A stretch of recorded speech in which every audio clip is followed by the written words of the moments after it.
Hi, I'm Derek Murphy. I'm making this video to talk a little bit about why I write YA or young adult.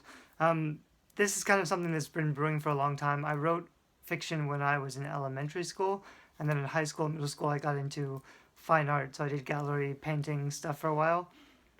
And now finally, after working with other authors for 10 years, teaching them how to market their books and publish their books, um, I made it a priority to me to publish my own fiction because it's something I knew I wanted to do for a long time.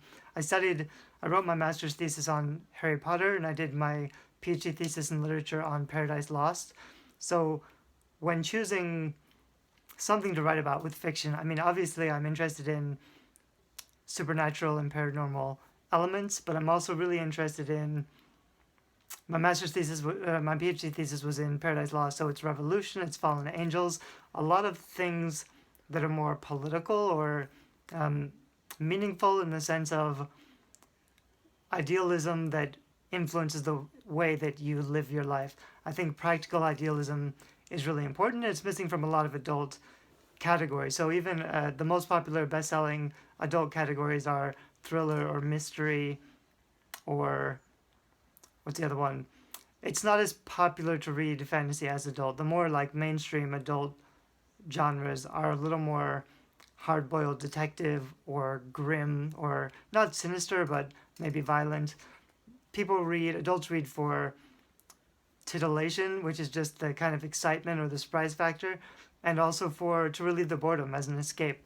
I think in a lot of senses, young adult literature is more meaningful and more impactful because it does deal with broader issues.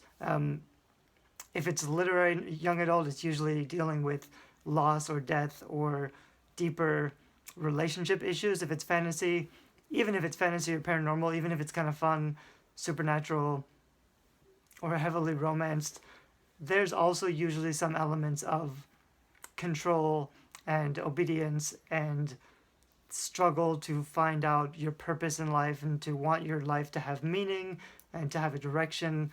It's not just entertainment, it's not just story. It's a lot because young adults are more interested in figuring out what are they going to do with their lives, what's next, and they're really wrestling with bigger picture issues of who they want to become.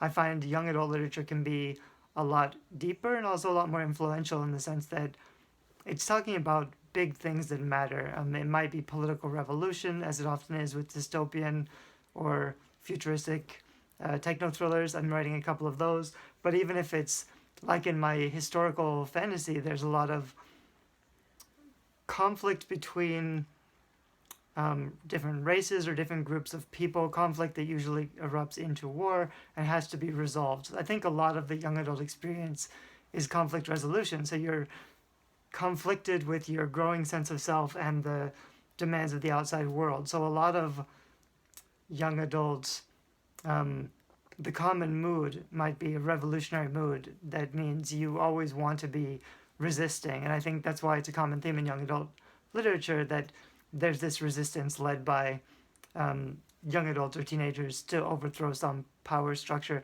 I think possibly now more than ever, there's been a lot of interesting things in the last few weeks since the presidential switchover where we have a new president, where a lot of young adult authors are conflicting with the new president, who's kind of an autocrat in some senses.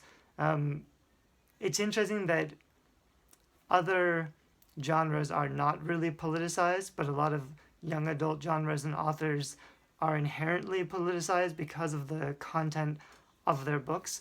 I just think that's a really interesting issue that kind of demonstrates that young adult is a lot more insightful and meaningful than most adults will give it credit for. Anyway, so I'm making this video to kind of explain some of my ideas about the young adult genre, why it attracts me, why I write it. I might make another video about more specifically what I'm doing with my fiction. Thanks.